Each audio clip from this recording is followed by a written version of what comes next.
I've killed 37 vampires in my career, 37 confirmed kills across 4 decades with the Morrison Syndicate. The commendations gather dust in a box somewhere. The scars tell better stories than any medal ever could. The night terrors, those I keep. But the 38th kill wasn't a vampire at all. The Seattle National Cemetery smelled like wet earth and regret that November morning. 6 months since Grace's funeral, and my boots still found the same path through the rows of white markers. Dawn hadn't broken yet. The good citizens of Seattle were still asleep, unaware that things with teeth walked among them. Unaware that men like me had spent lifetimes keeping them safe. Or so I told myself. The Purple Heart from Vietnam pinned to my jacket felt heavier these days. 62 years old, and I was finally learning the difference between duty and delusion. My hands trembled as I knelt at Grace's headstone, not from fear, but from the thing eating my lungs. Stage 4. Agent Orange, they said. A gift from Uncle Sam that keeps on giving. 3 months left, maybe 6 if I was lucky. Lucky. Christ. Grace Morrison. Beloved wife, guardian of light. That last part had confused me at the funeral. Guardian of what? I'd scratched it off with my knife that first week, raw with grief and rage. But it grew back, carved itself deeper into the marble overnight like the stone itself was arguing with me. I pressed my palm against the cold granite. The words I'd come to say stuck in my throat the way they always did.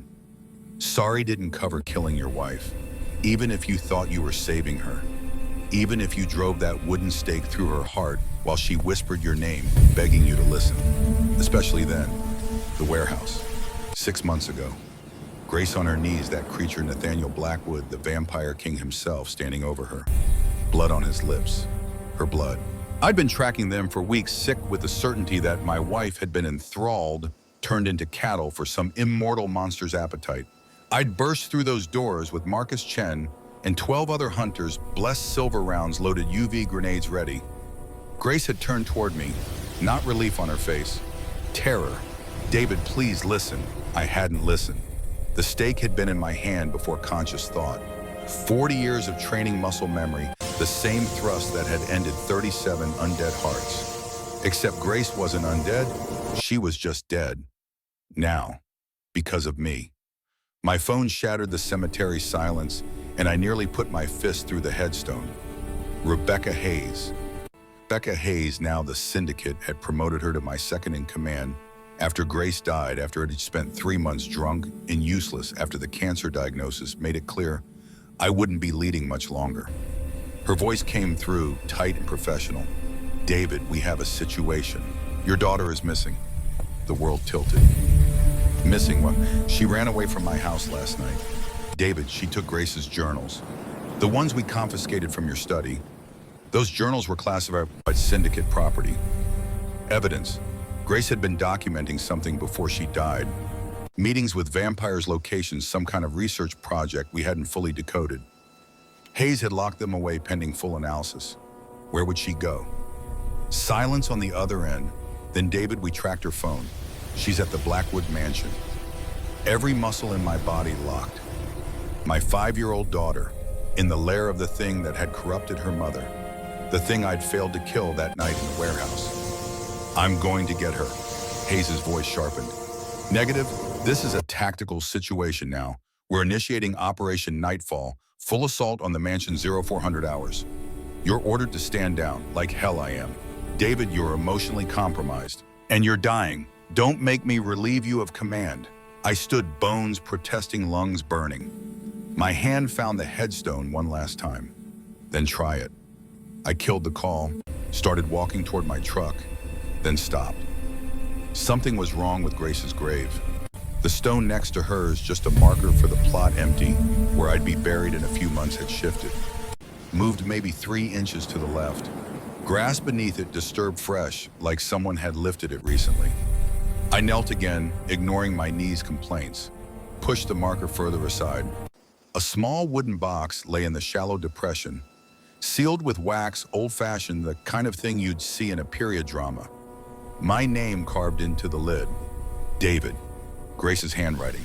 My hand shook worse as I broke the seal. Inside a single piece of paper folded once.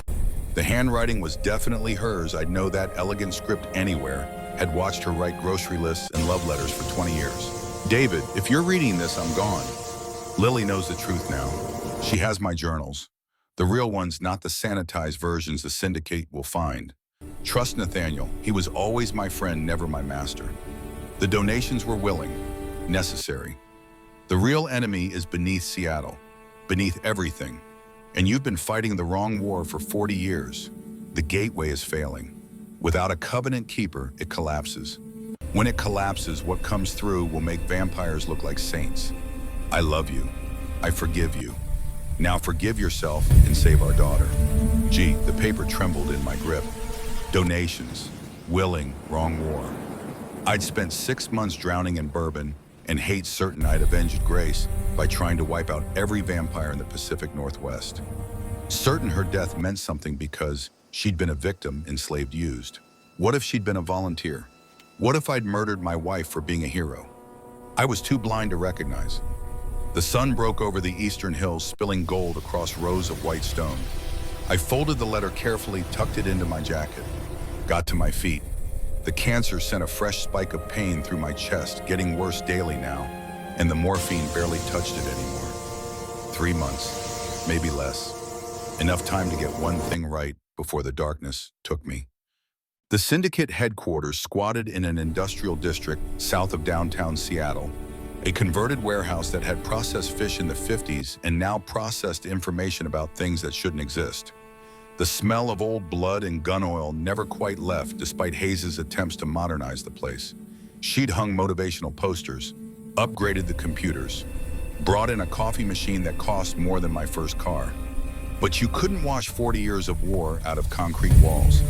20 hunters filled the briefing room when I arrived, most of them young enough to be my grandchildren. The new generation. Faster, sharper, raised on protein shakes and tactical training instead of cigarettes and jungle rot. They wore body armor like it was business casual. They'd never had to fight with nothing but a knife and bad intelligence. They'd also never questioned whether the monsters they killed deserved killing. Hayes stood at the front near a projection screen, her auburn hair pulled back in a tight bun that made her look more like a school principal than a vampire hunter. She saw me enter and something flickered across her face. Disappointment, maybe, or pity. Gentlemen. Hayes hit a button and the screen lit up with an aerial view of the Blackwood mansion. Intelligence confirms the Morrison girl arrived at the enemy position at 23:47 hours. She's carrying classified syndicate artifacts, specifically the Covenant journals. A young hunter near the back raised his hand. What's the extraction protocol? Primary objective, secure the girl. Secondary, acquire the journals. Tertiary, eliminate Blackwood and his guard. I'd been standing in the doorway. Now I moved forward, and the room parted like I was radioactive. Maybe I was. Dying men made people nervous. My voice came out rougher than I'd intended. Belay that order. Hayes didn't even look at me. Commander Morrison is observing today. I have tactical command. The hell you do. I founded this unit in 1975. Nobody removes me from command but me. She turned then and I saw the calculation in her eyes.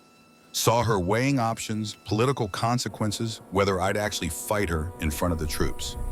David, with respect, you're dying. You're emotionally compromised because it's your daughter, and you've been drinking. I hadn't touched alcohol in 3 days, but my hands still shook. Close enough, I won't risk Lily's life for a tactical operation. Then you're relieved. Hayes gestured to 2 of the younger hunters. Escort Commander Morrison to the had my sidearm out before she finished the sentence. Not pointed at anyone, just out. Held low finger off the trigger, the universal signal for I will escalate if you push me.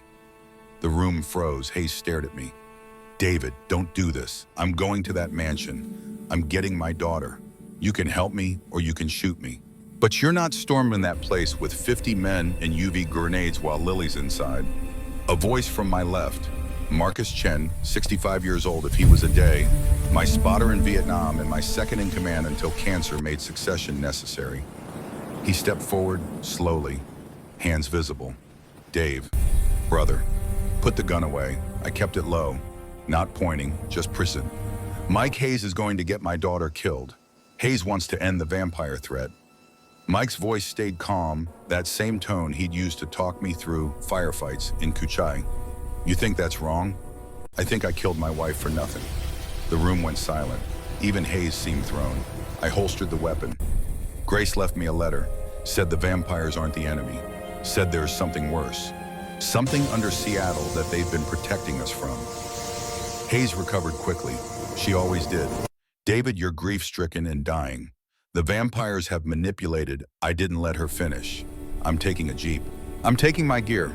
I'm going to that mansion alone, and I'm going to talk to Nathaniel Blackwood. That's treason. Then court-martial me. I'll be dead in 3 months anyway. I turned toward the equipment room. Mike followed. So did 3 others, older hunters, men who had served with me before most of these kids were born. Men who understood that sometimes orders were wrong and good soldiers died following them anyway. Hayes called after me. David, if you go to them, you're dead to this organization. I paused at the doorway. If I don't go, I'm dead to myself. The equipment room smelled like cosmoline and old canvas. I gathered what I needed: sidearm blessed silver rounds, UV flashlight, first aid kit, Grace's journals that Hayes had stupidly left in the evidence locker. Mike helped me load the pack, his weathered hands quick and efficient despite the arthritis. He didn't speak until we were alone. You really think Grace was a volunteer? I showed him the letter. He read it twice, lips moving slightly, the way he always did when processing heavy intel. Finally looked up. If this is real, it's her handwriting, her style. Nobody could fake that. If it's real, Mike said carefully, then we've been murdering innocent people for 4 decades. The weight of that sat between us like a third person. 37 kills. How many had been justified? How many had been feeding on willing donors following some ancient code we'd never bothered to learn? Because it was easier to see monsters than men. Mike folded the letter, handed it back. What do you need time? Just buy me time to get Lily and figure out the truth. You know Hayes will follow you. She's ambitious. Killing Blackwood would make her career. Then she'll have to go through me first. Mike studied my face. Found whatever he was looking for. Okay, I'll delay her. 2 hours, maybe 3. After that, she'll override me. Thank you, brother. He gripped my shoulder. Dave, if you're wrong about this, if Blackwood really did kill Grace, don't hesitate. Just because you're dying doesn't mean you get to be stupid. If I'm wrong, then at least I die knowing I tried to understand instead of just react. That's growth, I guess. Mike's smile was sad. Never thought I'd see the day David Morrison questioned a kill order. Vietnam did that to me. Took 20 years to realize it. I grabbed the Jeep keys from the wall rack, loaded my gear. The morphine was wearing off, and the cancer was starting to assert itself. A deep, grinding ache that radiated from my chest like someone had replaced my lungs with broken glass. I dry swallowed 2 pills, knowing they wouldn't help much, knowing I'd need to stay sharp anyway. 3 months, maybe less. Better make them count. The drive north toward the Blackwood estate took 40 minutes through pre-dawn Seattle traffic. I spent the time reading Grace's journals, the real ones, not the sanitized versions Hayes had shown the syndicate. They were revelation and condemnation in equal measure. Grace had discovered the truth 3 years ago. Found her great-grandmother's diaries in an estate sale, journals that dated back to 1847. The Morrison family hadn't always been hunters. They'd been covenant keepers, humans who willingly donated small amounts of life force to vampire guardians in exchange for protection from something worse. Something that lived beneath the earth. Something that pressed against a seal, a gateway that had been weakening for 2 centuries. Grace wrote about her first meeting with Nathaniel Blackwood, how she'd gone to him with weapons ready to die fighting, ready to avenge ancestors she'd been taught were victims. How he'd disarmed her without violence, shown her the gateway chamber, let her feel the wrongness radiating from those cracks in the ancient seal. How she'd made the choice, willing, conscious, desperate to restore the covenant her family had abandoned. For 3 years, she donated regularly. Small amounts carefully measured, monitored by Nathaniel's healer. The ancient vampire had grown stronger. The seal had stabilized. And I'd killed her for it. The page blurred. I realized I was crying hot tears cutting through 40 years of cultivated stoicism. A soldier didn't cry. A soldier did his duty. A soldier followed orders. A soldier had murdered his wife because he was too proud to ask questions. I wiped my face roughly, forced my eyes back to the journal. The last entry was dated the day she died. David won't listen. I've tried talking to him, but the syndicate has his mind. They've had it since 1975, since Vietnam, since he came home broken and looking for a new war to make sense of the old one. Tonight I'm meeting him at the warehouse. Nathaniel will be with me. David will see us together, see that I'm not enthralled, not scared, not a victim. Maybe visual proof will break through where words failed. If it doesn't, if he attacks anyway, Nathaniel has promised not to kill him, to protect him even from himself. I don't know if I can watch David try to kill someone who's been kinder to me than my own family, but I have to try. Because if David succeeds, if he kills Nathaniel, the gateway fails. And what comes through will devour Seattle within a week. I'm terrified, not of Nathaniel, of my husband. God forgive me, but I'm terrified of the man I married. The journal slipped from my hands.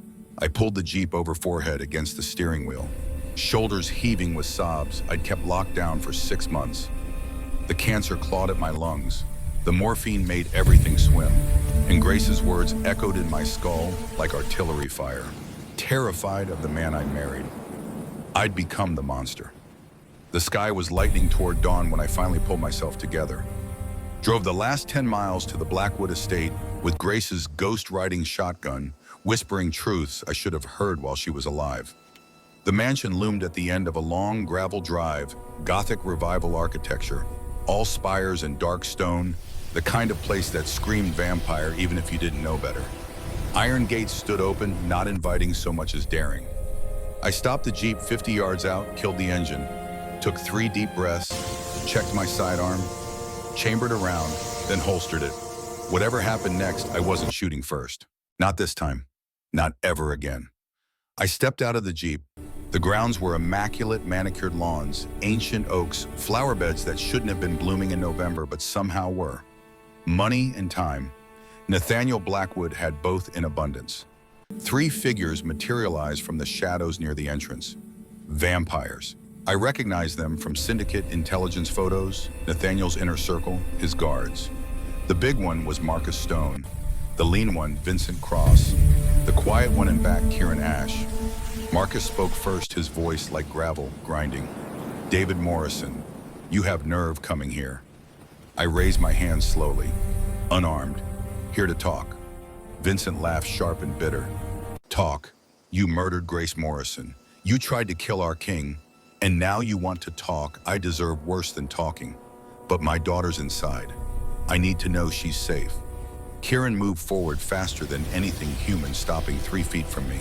I could see his eyes, ancient, predatory, calculating. Safe from you mean? The accusation landed like a physical blow. Yeah, safe from me. A fourth voice cut through the tension, deeper, resonant, carrying weight that made the air feel heavier. Let him pass.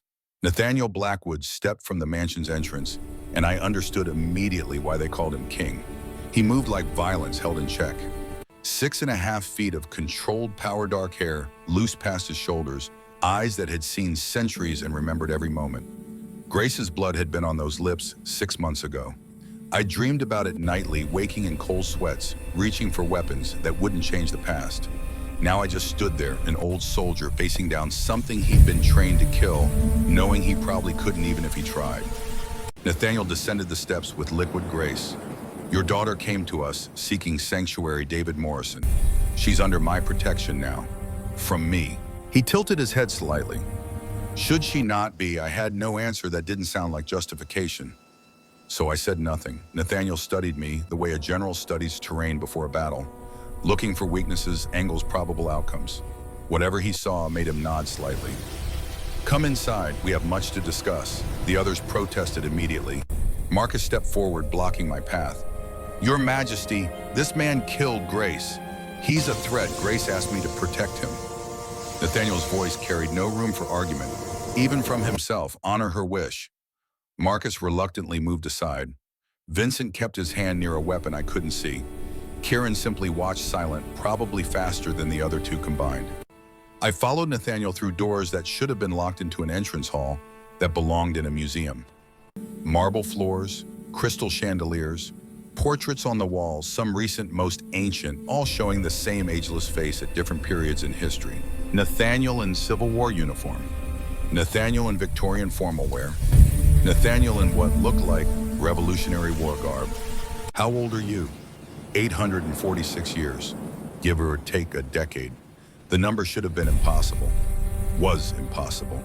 But I'd seen him take 3 rounds of blessed silver at the warehouse and keep moving. I'd watched him heal wounds that would have killed any human in minutes. Impossible was relative. We walked deeper into the mansion, my boots loud on the polished floors. Nathaniel's footsteps somehow silent despite his size. He led me to a great hall lined with books, thousands of them, floor to ceiling. A fireplace large enough to roast a pig. Furniture that probably cost more than my house.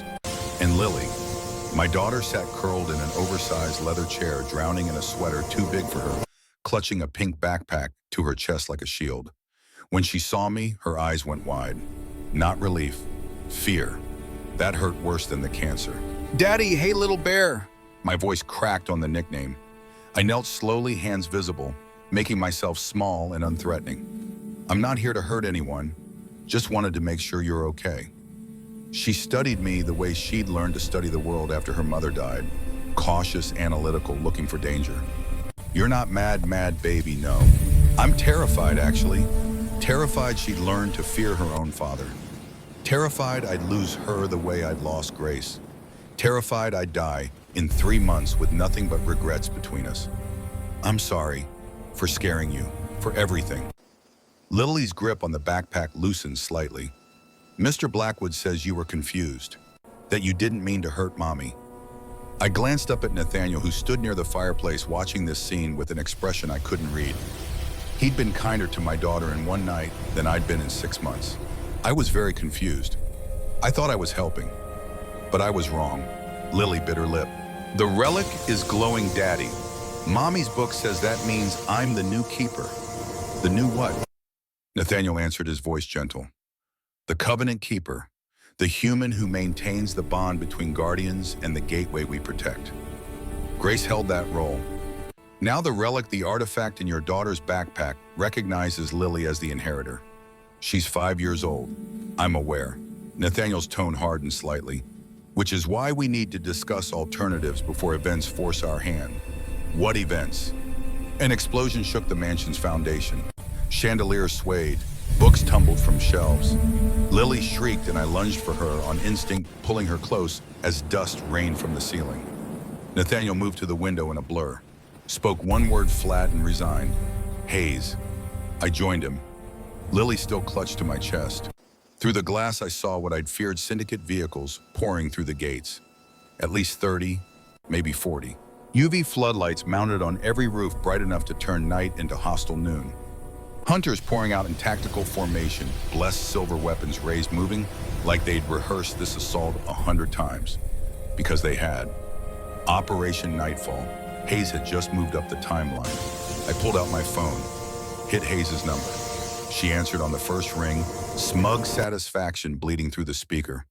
"Morrison, stand aside. This is happening with or without you. Rebecca. Lily's in here. Then get her out. You have 2 minutes before we commence assault." The line went dead.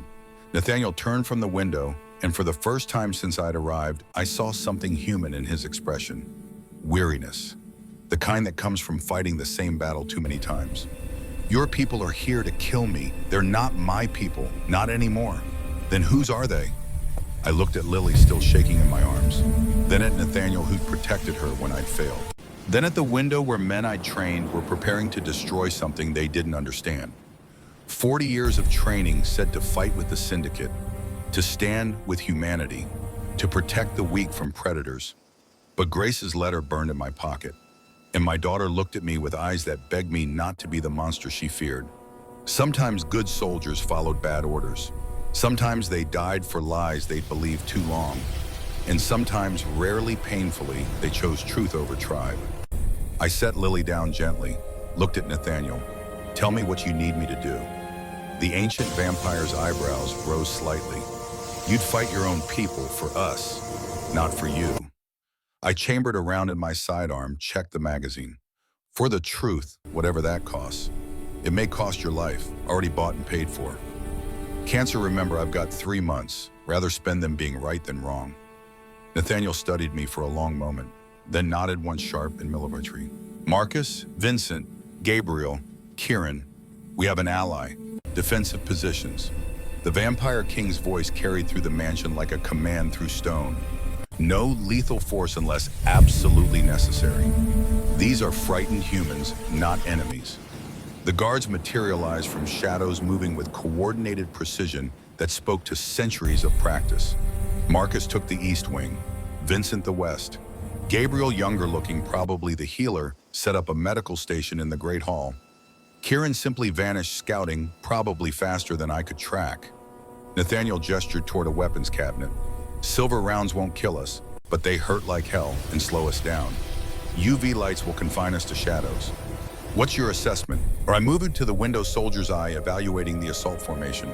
50 hostiles, 3 firing positions, floodlights covering all approaches. They've got UV grenades, saw them loading in. Blessed silver ordnance, probably hollow point for maximum tissue damage.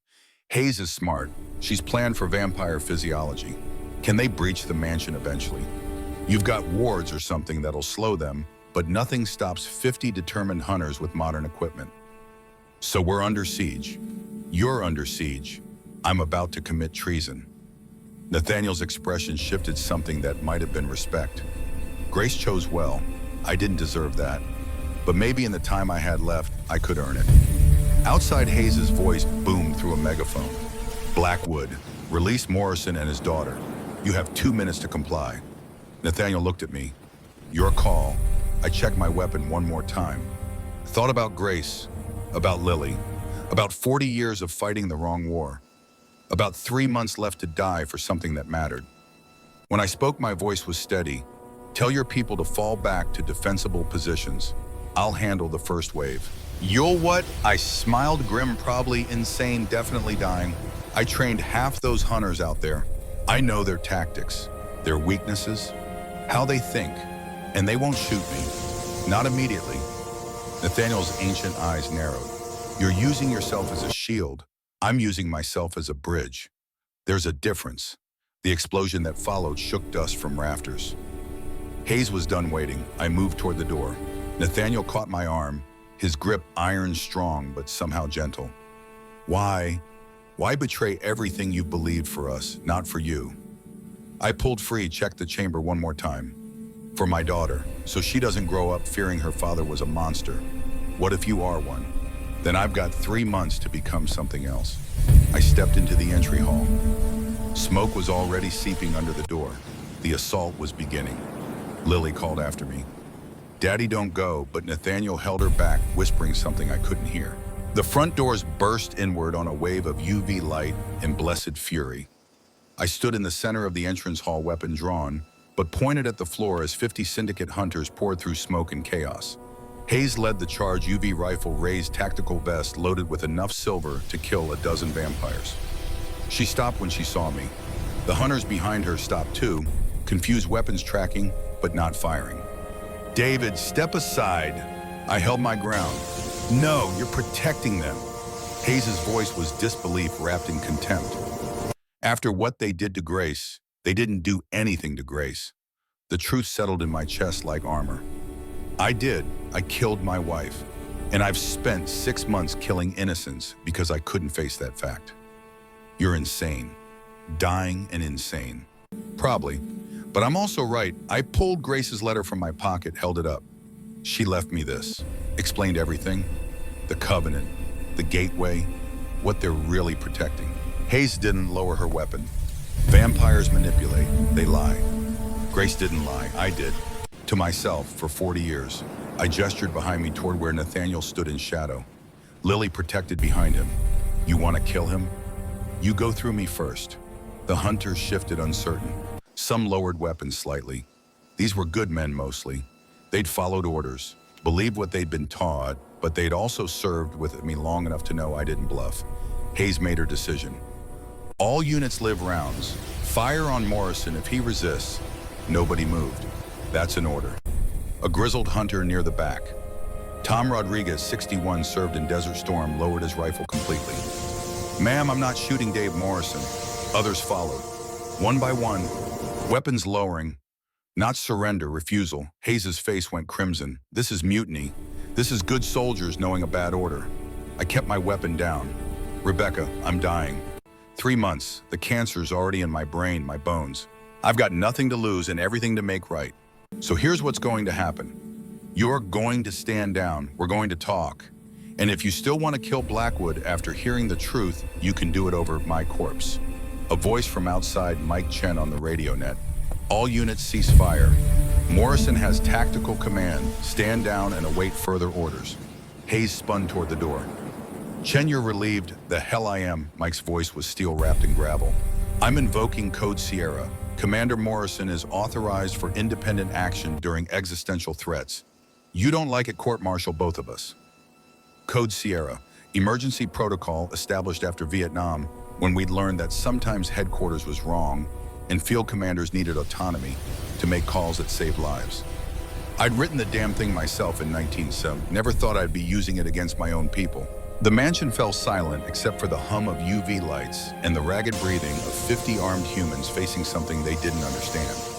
Hayes stared at me, calculating odds, political consequences, career implications. Finally lowered her weapon. 1 inch. You have 10 minutes, Morrison. Then I'm resuming assault with or without authorization. That's all I need. I holstered my sidearm, turned toward Nathaniel, who still stood in shadow at the hall's edge. Show them what you're really protecting. The ancient vampire hesitated. If I take them to the gateway chamber, I'm exposing our greatest vulnerability. They need to see it. The truth won't work without proof. Nathaniel studied the assembled hunters. Most had lowered weapons now, watching this exchange with the confusion of soldiers whose enemy had just become an ally. Finally, the Vampire King nodded. Follow me, all of you, but weapons stay holstered. The first man who draws on my people dies screaming. Understand? Hayes bristled. You threaten, not a threat. Nathaniel's voice could have frozen magma. A promise. You're guests in my home now. Act accordingly. He moved toward a door at the hall's back, one I hadn't noticed before. Hidden, warded. As he approached, symbols flared to life along the frame. Old magic, older than America, maybe older than human civilization. The door opened on stone stairs descending into darkness.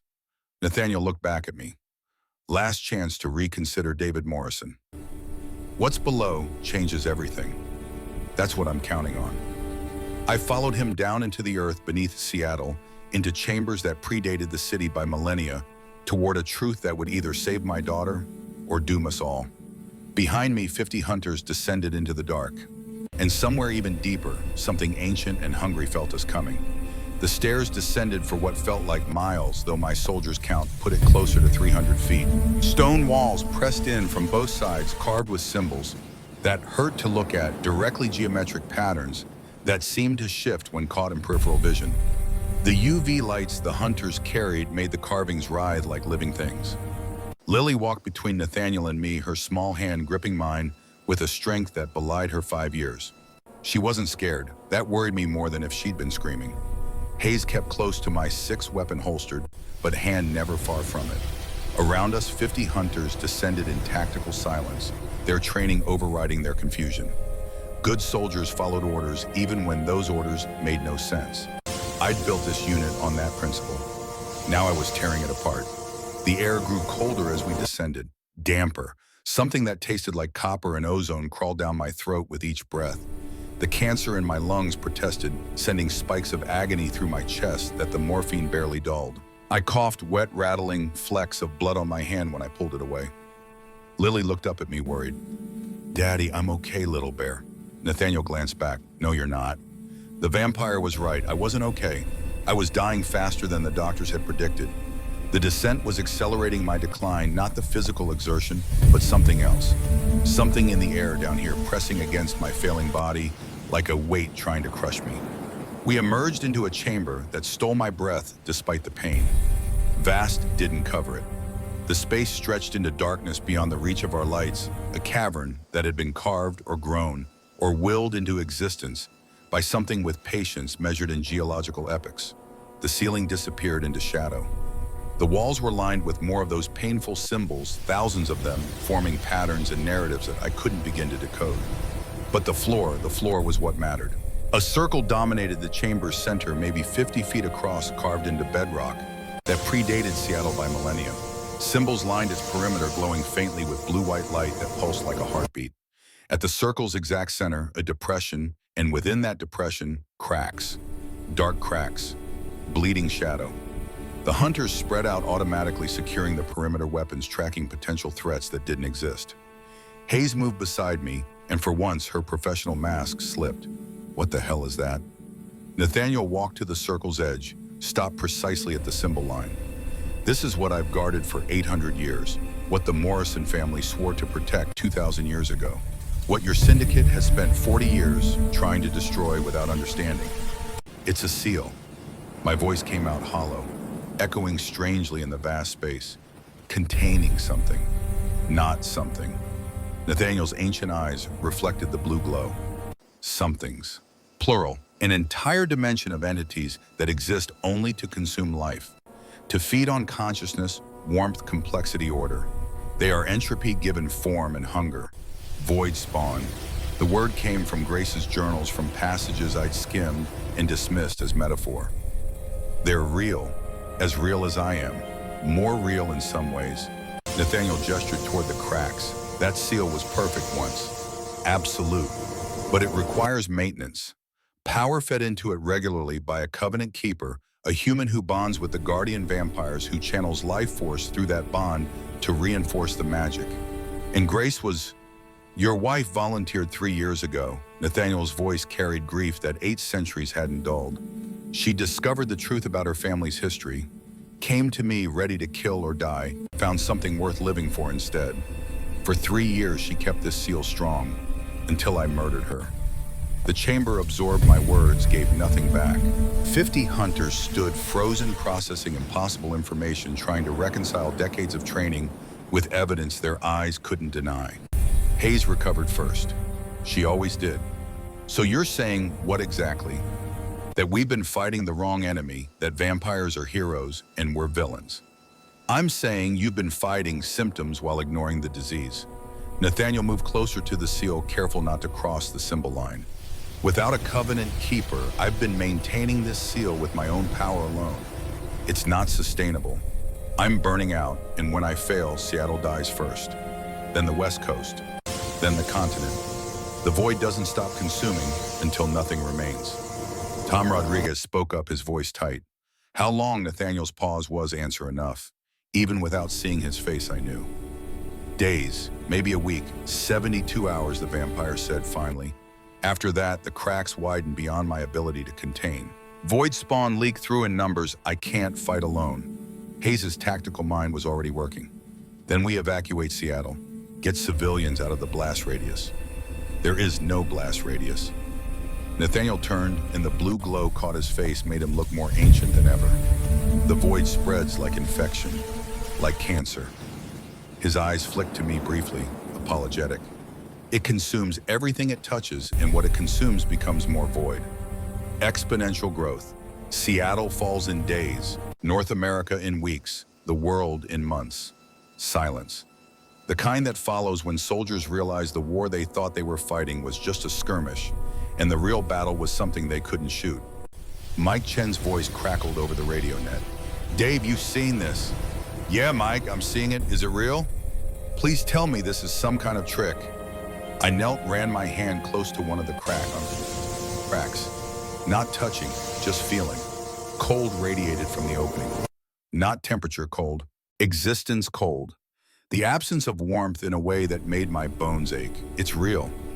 Then we're screwed. Not yet. I stood, joints protesting, lungs burning. Nathaniel, what do you need? Another covenant keeper? The vampire's expression said what his words didn't need to. Yes, and there are none. Your daughter carries the bloodline, but she's 5 years old. The ritual would break her mind. Kill her, probably. Lily's hand tightened in mine. I don't want to die, Daddy. You're not going to, baby. I looked at Nathaniel. There has to be another way. Some alternative, some loophole. There is. The voice came from the chamber's far edge, old and creaking, belonging to someone who'd forgotten what youth sounded like, or perhaps never known.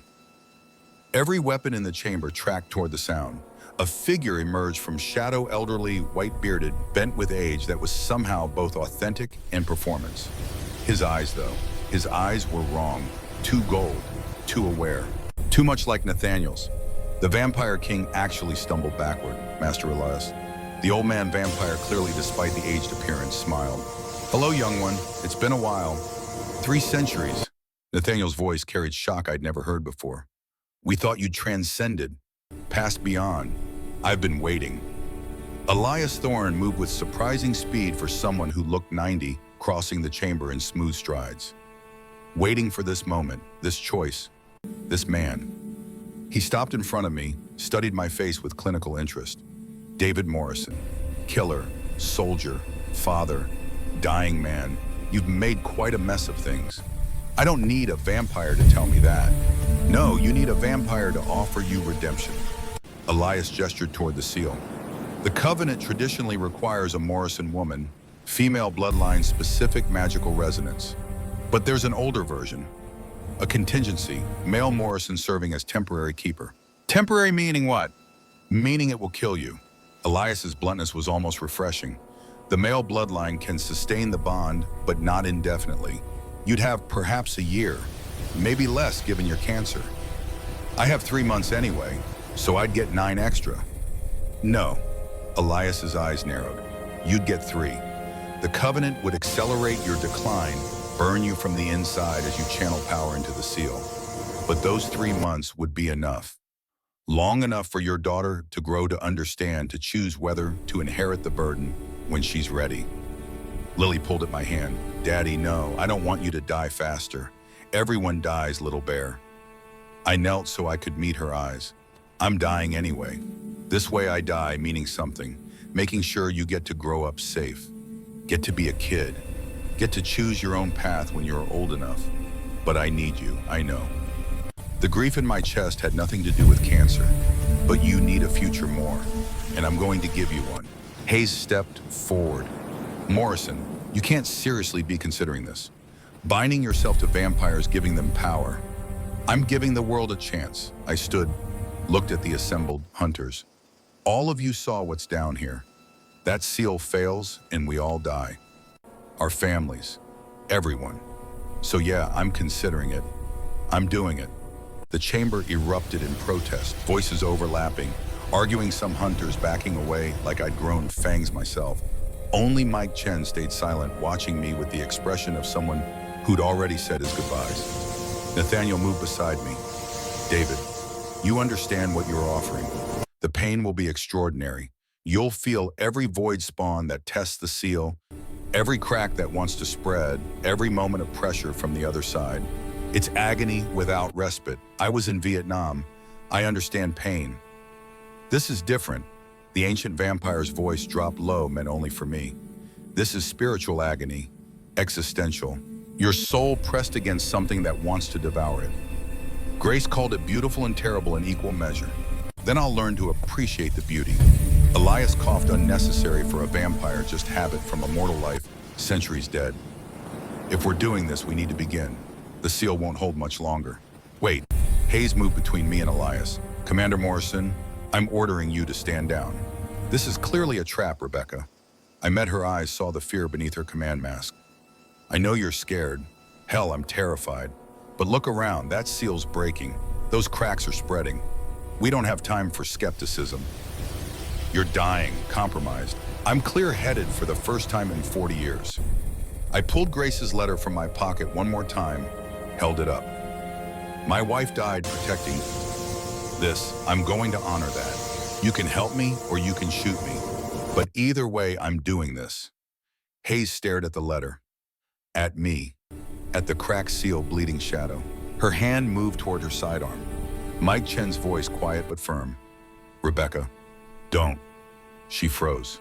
Looked at Mike, who'd drawn his own weapon, not pointed at her, not pointed at anyone, just present. This is mutiny, she whispered. This is survival. Mike didn't lower the gun. Dave's right. That thing's real. And if he's willing to die to seal it, I'm willing to follow his lead. One by one, the older hunter veterans who'd served with me in the early days drew weapons. Not threatening, supporting. A wall between Hayes and me that said, you want to stop him, you go through all of us. Hayes looked around at her crumbling command, finally holstered her weapon. You better be right about this, Morrison. I'm not right about anything, but I'm trying to be. Elias gestured toward the seal. Then let's begin before sentiment overtakes sense. The ritual required preparation. Elias directed Nathaniel's guards to clear a space within the symbol circle right at the edge of those bleeding cracks. Close enough that I could feel the cold radiating up through bedrock. Close enough that my skin crawled with proximity to something fundamentally wrong. Lily refused to leave my side. Nathaniel finally picked her up, held her at a safe distance, murmuring reassurances I couldn't hear. She watched me with eyes too old for fail, too aware that her father was about to do something that couldn't be undone. Elias chalked symbols around where I'd stand or kneel or collapse depending on how bad it got. The old vampire worked with steady hands despite his apparent age, muttering in languages I didn't recognize. Latin maybe, or older. Something that predated Rome. Nathaniel approached as Elias worked his expression grave. Last chance to reconsider. You keep saying that, like I have options. You do. We find another Morrison. Distant cousin. Someone expendable. Nobody's expendable. I checked my sidearm one last time even though I wouldn't need it. Habit. My daughter gets to choose her path. That's non-negotiable.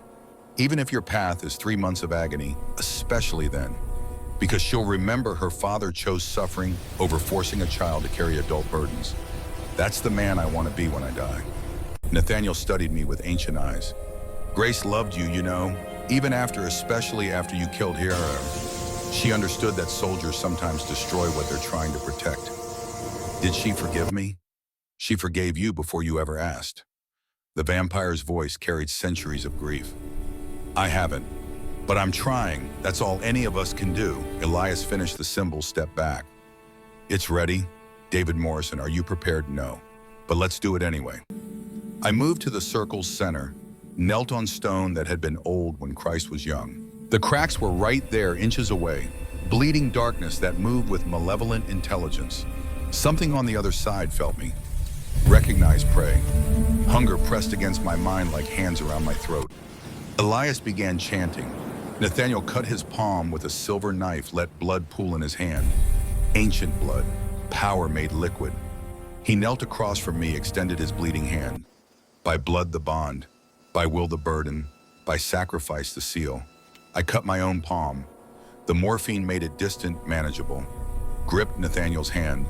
Our blood mixed and the world screamed. Pain exploded through every nerve. Not physical, beyond physical.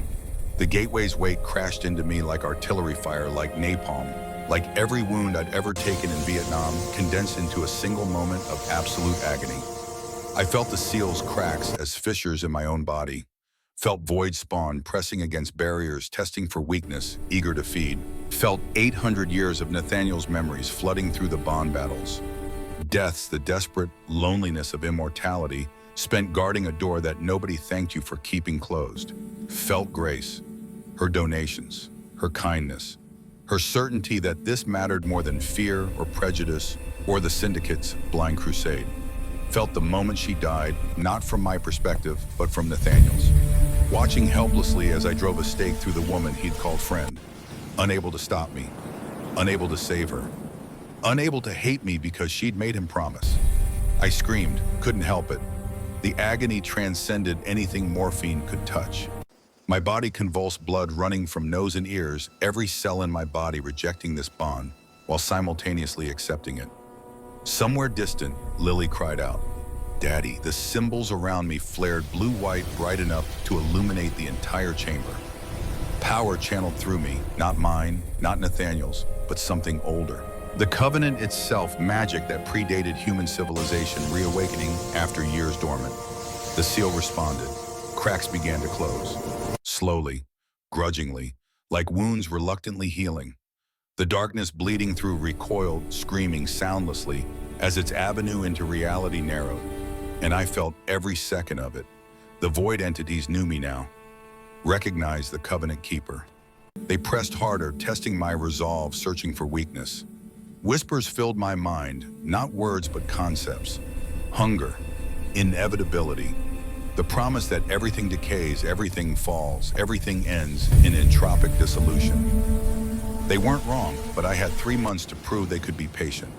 the ritual completed with a pulse of light that knocked every hunter off their feet. I collapsed forward, caught by Nathaniel before my face hit stone. The ancient vampire held me with surprising gentleness, his expression unreadable. "Welcome to the Covenant, David Morrison. I hope you survive it." My vision swam, blood in my eyes, my mouth, my lungs. The cancer roared back worse than before, accelerated by the power coursing through me. But underneath the pain, I felt something else. Connection. To Nathaniel, under the seal. To every guardian vampire who'd ever held this watch. I wasn't alone anymore. The bond carried me, sustained me, even as it consumed me. I whispered through bloody lips. How long? Elias knelt beside me, ancient and sorrowful. 3 months, perhaps slightly less. The cancer and covenant will race each other to your end. Good, that's long enough. Lily broke free from whoever was holding her, threw herself at me. I caught her despite everything held her while she sobbed against my chest. Around us, hunters stared in stunned silence. Hayes looked like she'd witnessed a religion being born. Maybe she had. Mike Chen approached slowly, offered me a hand up. I took it, stood on shaking legs. The seal glowed bright and stable behind me. Cracks sealed. Darkness contained. Victory of a sort. The kind that cost everything. Mike's voice was rough. How do you feel? Like I'm being crucified from the inside. But functional. That's our Dave, always understating. I managed something that might have been a laugh, hurt more than it should have. Nathaniel steadied me, and I realized I could feel him now. His presence in my mind. Not thoughts exactly, just awareness. Knowing where he was, what he felt, the weight of his own burden shared through our bond. It was deeply uncomfortable and strangely comforting in equal measure. Hayes finally found her voice. What now? Now I looked at the assembled hunters at the sealed gateway, at my daughter still clinging to my leg. Now we rebuild. Morrison Syndicate becomes something new. Not hunters, guardians, working with vampires instead of against them. You're asking us to abandon 40 years of doctrine. I'm asking you to acknowledge that doctrine was wrong, that we were lied to, that the real war isn't human versus vampire, it's existence versus void. Choose which side you want to be on. The hunters exchanged glances. Some looked convinced, others skeptical. A few backed away, already deciding this was too much, too strange, too far from what they'd signed up for. Tom Rodriguez spoke for the moderates. We'll need proof, documentation, evidence beyond one ritual. You'll have it. Nathaniel gestured toward the chamber's exits. My archives contain 2,000 years of Covenant history, letters from Morrison ancestors, journals from previous keepers.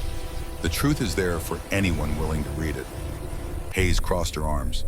And if we refuse, if some of us still believe vampires are the threat, then you're free to leave. Nathaniel's voice carried no threat, just weariness. I won't stop you, won't hunt you. I've spent 8 centuries avoiding unnecessary violence. But understand, the seal is stable for now because David Morrison gave his life to make it so. Disrespect that sacrifice at your own moral peril. The hunters began filing out subdued processing. Some cast backward glances at me, concern, confusion. A few with something that might have been respect. Mike stayed close, running interference, making sure nobody got ideas about attacking while I was vulnerable. Hayes paused at the stairs, looked back. Morrison, don't die before your 3 months are up. That's an order. I'll do my best, ma'am. She almost smiled. Almost. Then disappeared into shadow. When most of the hunters had left, Nathaniel finally released me. I sagged against the nearest wall, every muscle trembling. The bond thrummed in my chest like a second heartbeat. Irregular, fading, fighting the cancer that was already adapting to the new power source, already learning to feed on what should have saved me. Elias' approach was something in a vial. Drink this, it will ease the transition. What is it, blood? Mixed with herbs that won't save you but might make dying slower. I drank without hesitation, tasted copper and earth and something indefinably ancient. It settled in my stomach, spreading warmth that pushed back the cold radiating from my connection to the seal. Lily tugged at my jacket. Daddy, can we go home now? Home? What did that even mean anymore? The house where Grace died, where I'd spent 6 months drinking myself to death, where every room screamed her absence. Not there. I looked at Nathaniel. Can we stay here? Just until I figure out what normal looks like now, the ancient vampire's expression softened. Your covenant keeper, this is your home as much as mine. There are rooms enough for an army if needed. Just need one, for me and Lily. 2. Nathaniel's tone brooked no argument. She needs her own space. A child's room safe and normal, and you need somewhere to die without her watching. The bluntness hurt more than it should have. You really know how to make a guy feel welcome. I've had 846 years to learn honesty. False comfort helps no one. Fair enough, I picked up. Lily grunted at the effort. Everything hurt now. The covenant had sharpened every pain, made me hyper-aware of my body's failures. Show us these rooms. We climbed those 300 stairs in silence. Lily fell asleep against my shoulder, halfway up, exhausted by terror and wonder in equal measure. I envied her. Sleep sounded impossible. The bond hummed constantly, feeding me information I didn't want. Void spawn, testing the seal, probing for weakness, waiting with patience that measured in eons. The mansion's guest wing was, well, it was better than anything I'd ever lived in. Lily's room was already prepared somehow, decorated in soft colors, with a bed that looked like it belonged in a fairy tale. Nathaniel's doing clearly. He'd been ready for us, planned for this. I tucked Lily in, kissed her forehead. She murmured something about monsters and heroes that made my chest ache. Then she was out, deep sleep, the kind only children achieve. My room was next door, simpler, more austere. A soldier's room, really. Bed, desk, window overlooking dark grounds. Nathaniel had even left morphine on the nightstand, stronger than what I'd been taking. Industrial grade, the kind they gave to people in their final days. Because these were my final days. Just drawn out, made useful. I sat on the bed, tried to think of what came next. Planning, tactics, making sure Lily was provided for, writing letters for her future birthday's graduation wedding, if she ever had one. All the moments I'd miss. A knock at the door. Nathaniel, probably. Come in. The vampire entered, carried a bottle of whiskey and 2 glasses. Thought you might need this. I'm on enough morphine to kill a horse. Then a little whiskey won't hurt. He handed me a glass. To grace, we drank. The whiskey burn cut through the morphine haze, brought clarity I wasn't sure I wanted. Why are you being kind to me? I killed your friend. Nathaniel settled into a chair, centuries of grace in that simple motion. Because grace asked me to protect you both. Because you're trying to be better. Because we're bound now, and hating you would be like hating myself. The bond between us pulsed. I could feel what he didn't say, grief so deep it had become geological loneliness that made decades feel like seconds. The crushing weight of immortality spent watching everyone you cared about crumble to dust. How do you stand it, watching people die? Over and over, you learn. Nathaniel's voice was quiet. You accept that everything ends except you, that your purpose is larger than your pain, that being guardian means accepting you'll lose everyone you protect. Sounds like hell. It is, but it's important hell, the kind that matters. We sat in silence, drinking, 2 soldiers who'd fought the same war from opposite sides, now united by something neither of us wanted, but both accepted. The whiskey bottle emptied, the night deepened, and somewhere beneath us, the seal held. For now. My phone buzzed. Text from Mike Chen Hayes is splitting the unit, half staying, half leaving with her, civil wars brewing. Thought you should know. I showed Nathaniel the message. He read it without expression. How very human, unable to agree even when existence itself is at stake. Some of them still think you're the threat. Some of them are right to be cautious. Trust is earned, not demanded. His ancient eyes met mine. I've earned your trust by accident and necessity. Others will require proof. Then we give them proof. I stood swayed slightly, gripped the desk until the room stopped spinning. Tomorrow. Today. Whenever I wake up. We start documenting everything. Opening the archives. Making the covenant public knowledge instead of secret history. That could be dangerous. Humans fear what they don't understand. Humans also adapt. We're survivors. Give us truth and time, and most will choose correctly. Most. The vampire's skepticism was earned by centuries. What about the rest we deal with? Same as any war.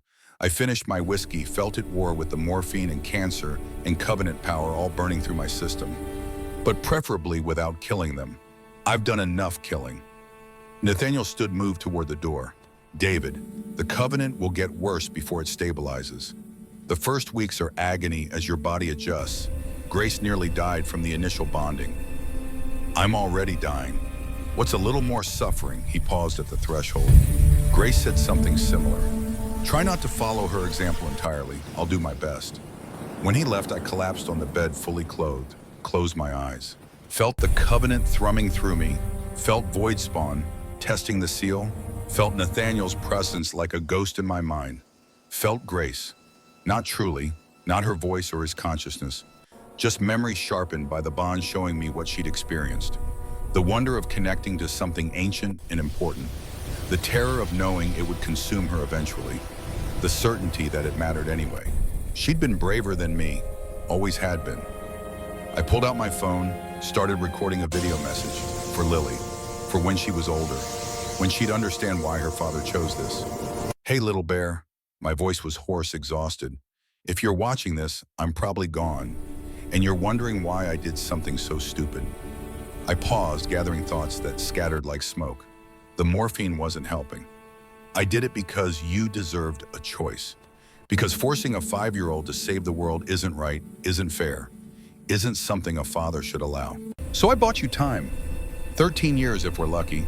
Enough to grow up, enough to decide if you want this burden or if you'll find someone else to carry it. The camera caught me wiping my eyes.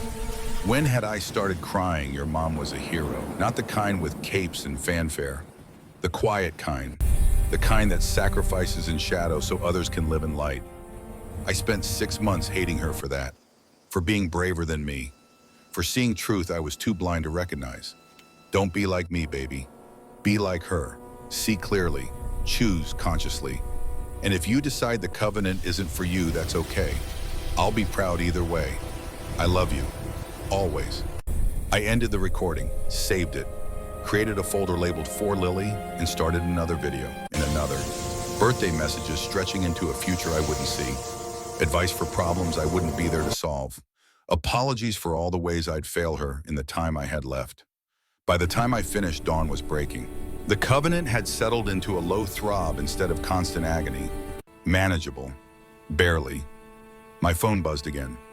This time, Hayes meeting at HQ. 800 hours. Bring Blackwood. We need terms. So it begins. The negotiation. The fragile peace between hunters and vampires that would either save the world or shatter it. I texted back, we'll be there.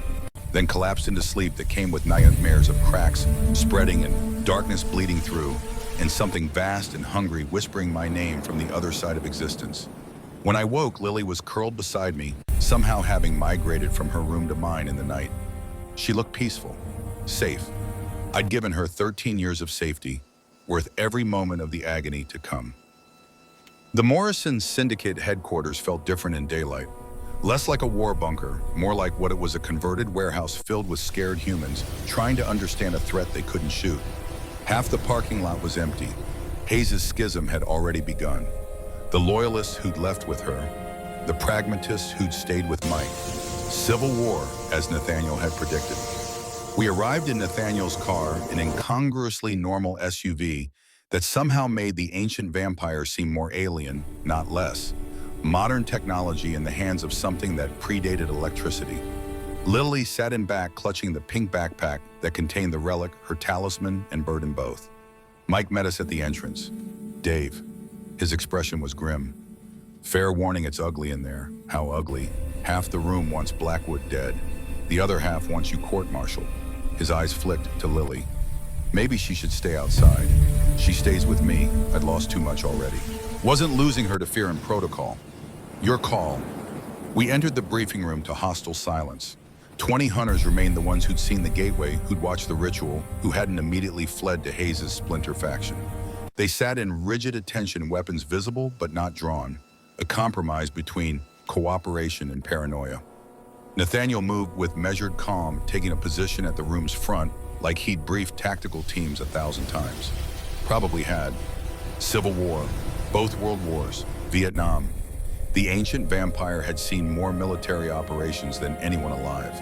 Tom Rodriguez spoke first. Blackwood. The ritual we witnessed, was it real or some kind of mass hypnosis as real as the cancer-killing David Morrison. Nathaniel's voice carried no defensiveness. The void is real. The gateway is real. The covenant is the only thing standing between humanity and extinction. Prove it. Nathaniel gestured to me. David, how do you feel like I'm being burned alive from the inside while simultaneously drowning in something that wants to erase me from existence? I held up my hand, showed the faint blue tracery of veins visible beneath skin. The covenant marks, physical manifestation of the bond. Grace had them too. I just never knew what they meant. The hunters leaned forward, studying the patterns with tactical assessment they'd apply to enemy tattoos. How long do you have? Tom's voice was quieter now. 3 months, maybe less. The cancer's accelerating. The covenant is accelerating it. Race to see which kills me first. And when you die, then Lily chooses. Take the covenant herself when she's 18, or we find another Morrison to carry it. I looked at Nathaniel. There must be distant cousins, family branches we don't know about. There are. The vampire pulled out a tablet, more incongruous modern tech, and displayed a family tree that stretched back millennia. The Morrison bloodline has spread across North America, dozens of potential keepers. But convincing them will require proof documentation and willingness to believe in something they've been taught to deny. So we provide proof. Mike stepped forward. Open the archives. Show us everything. Letters, journals, evidence that can't be denied. Nathaniel inclined his head. You'll have access to everything. 2,000 years of covenant history. The truth is there for anyone willing to read it. A younger hunter near the back. Sarah Chen, Mike's granddaughter, 23, and sharp as broken glass, raised her hand. What about the other gateways? You said Saddle was one seal. How many exist? 7. Nathaniel's expression darkened. Seattle, yes, but also beneath Paris. Tokyo, Cairo, deep in the Amazon basin. Antarctica, Tibet. 7 seals, 7 guardian courts, 7 covenant keeper bloodlines. And the others, 2 have fallen. Paris in 1347, you know it as the Black Death. Tokyo in 1945, you know it as nuclear fire. Both were void breaches contained at catastrophic cost. His ancient eyes swept the room. 5 seals remain, all weakening. Seattle is simply the next to fail. Jesus Christ, Tom's voice was hollow. We're fighting a global war we didn't know existed. You're learning about a global war your ancestors fought and then forgot. Nathaniel pulled up maps showing the gateway locations of the guardian courts assigned to each. The covenant system worked for 8,000 years. It failed in 1847 when the Morrison family betrayed us here in Seattle.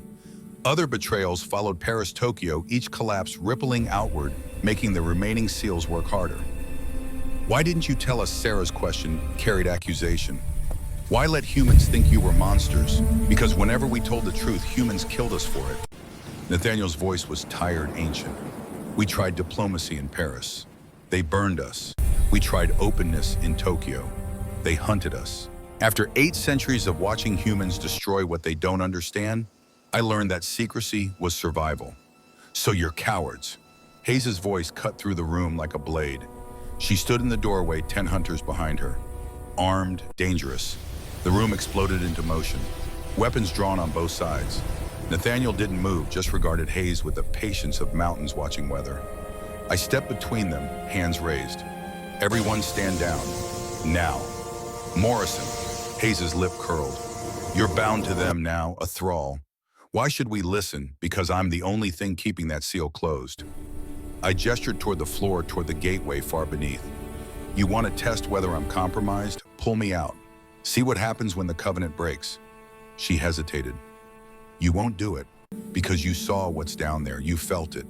That cold that isn't temperature. That hunger that doesn't end. The void doesn't care about your ideology, Rebecca. It just wants to eat. Hayes lowered her weapon 1 inch. We need guarantees. That Blackwood won't expand his territory. Won't create more vampires. I won't feed on humans without consent. Nathaniel's voice cut through her demands. Won't turn anyone without their explicit informed choice. Won't use thrall or compulsion or any of the tools your propaganda attributes to us. The covenant system depends on willing participants. Force breaks it, and we're supposed to trust you. You're supposed to verify. Nathaniel gestured to the room. Assign observers. Monitor us. Document everything. Build your case with evidence instead of fear. The standoff held, Hayes calculating, her loyalists tense.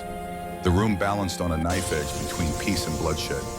Then Lily walked forward, small, fragile, 5 years old and carrying more weight than any child should. She stopped in front of Hayes, looked up with eyes too old for her face. My daddy's dying to save you. Mommy died to save everyone. What are you doing? The question hung in silence. Hayes stared down at this child, at the innocence and accusation braided together, at the truth no tactical assessment could deny. Finally, she holstered her weapon. Morrison, you have 3 months to prove this covenant works. After that, if the seal holds, we'll talk permanent terms. Fair enough. But if you fail, if that thing breaks through, we're killing every vampire in Seattle, starting with Blackwood. Nathaniel nodded once sharp. Acceptable terms. Hayes gestured to her team. We're leaving, setting up independent oversight. You want proof, we'll document everything. And if you're lying, you'll have evidence to bury us. I met her eyes. I wouldn't have it any other way. She left. The tension drained from the room like water through cracks. Mike exhaled roughly. That went better than expected. She didn't shoot anyone. My bar's pretty low these days. Tom approached, extended a hand to Nathaniel. Okay, show us these archives. We'll need something concrete to report to the Oversight Committee. Of course. Nathaniel shook 2 soldiers, acknowledging a truce. My estate, tonight. Bring whoever needs convincing. They filed out, leaving Mike, Lily, Nathaniel, and me alone in the briefing room. Mike sagged against the wall. Dave, you look like death. I feel worse. The Covenant had been pulling at me all morning, demanding attention, warning me that something was testing the seal with more intelligence than usual. Nathaniel felt it too. His eyes went distant. Something's changed. The Void Spawn are coordinating. What does that mean? It means they're learning, adapting, recognizing the new Covenant keeper and probing for weakness. Nathaniel's ancient face showed rare concern. We need to reinforce the seal. Tonight, before they find a way through. I'm barely standing now. Then we'll carry you. The vampire's grip on my shoulder was iron strong. You chose this burden, David Morrison. Now we make sure you survive long enough to see it through. Fair enough. I looked at Lily, who watched with frightened eyes. Little Bear, you're staying with Mike tonight. Uncle Mike will keep you safe. The hell I am. Her small voice carried steel I recognized from Grace. I'm staying with you, Daddy. Lily. No arguing, she crossed her arms. Mommy's journal says the keeper and the key have to stay close. The relic knows when I'm not there. It gets upset. Nathaniel and I exchanged glances. The bond let me feel his surprise. That's not how the Covenant worked before. Maybe it's adapting too. I knelt, ignoring the agony in my joints. Okay, little bear, but you stay behind the symbol line. You don't cross into the gateway chamber. Deal, deal. Mike shook his head. You Morrisons are all crazy. We prefer dedicated. I stood wobbled, caught myself on Nathaniel's arm. Let's go reinforce the seal before the universe ends. Just another Tuesday. The drive back to the estate felt longer than it should have. The Covenant pulled at me constantly now, feeding me information I didn't want. Void Spawn gathering on the other side, pressing harder, testing the seal with coordinated strikes that spoke to intelligence directing them. Something on the other side was awake, and it knew my name. Nathaniel drove in grim silence. Lily dozed in back, exhausted by terror and wonder. And I stared out the window at Seattle, passing by ordinary people, living ordinary lives, completely unaware that reality's foundations were cracking beneath them. We'd save them or die trying. Those were the only options left. The estate's underground chamber felt different now. The seal I'd reinforced through ritual glowed steady and strong, but the cracks weren't fully healed, just closed, temporarily sutured wounds that would tear open again without constant maintenance. Nathaniel led me to the circle's edge, placed my hands on the symbol line. Now channel power through the bond. Push it into the seal. Imagine it filling the cracks like mortar. I closed my eyes, felt for the connection humming in my chest. Found it. Pushed. The agony that followed made the ritual seem gentle by comparison. Power flooded through me, not mine, drawn from somewhere beyond mortality, flowing through the Covenant like current through wire. And I was the wire, burning, conducting, breaking. The seal brightened, cracks closed further. The Void Spawn on the other side screamed soundlessly, frustrated, and something else responded. A presence vast, ancient, so far beyond human comprehension that perceiving it felt like staring into the sun. It noticed me noticing it, and it was not pleased. A voice that wasn't voice, that was concept, made communication. Keeper, male, temporary, insufficient. I tried to pull back. The presence held me, examined me the way a scientist examines bacteria through a microscope, with clinical interest and absolute disregard for the bacteria's opinions. The bridge is weak, the seal is weak, the guardian dies, the keeper dies, the key remains. Lily, it was talking about Lily. I pushed back with everything I had. You don't touch her, the presence laughed, laughter that unraveled sanity at the edges. Touch, we are patience, we are inevitable. The child will choose eventually. They all choose. Then it was gone. Release me. I collapsed backward, caught by Nathaniel blood pouring from my nose and ears. The vampire's voice was distant, alarmed. David, what happened? Something spoke to me. Through the seal, something big. Nathaniel's expression went grim. The architect. The void has hierarchy, lesser spawn, greater spawn, and at the top, intelligences that predate this universe. You just met one. What did it want to remind us we're temporary? To remind us that eventually we fail? Nathaniel helped me sit. The architect has been trying to breach for 10,000 years. It can wait another 10,000 more. Then we make it wait. I wiped blood from my face, tasted copper. How long do I have today? Hours, maybe days. The bond needs time to recover between reinforcements. Good, because I need to write more letters for Lily and update my will and figure out how to apologize to Grace properly. David, Nathaniel's ancient eyes held something like respect. You're dying well. That's rarer than you'd think. I'm dying badly, but I'm trying to die useful. There's a difference. Grace would be proud. Grace would tell me I'm an idiot for waiting 6 months to figure out what she knew immediately.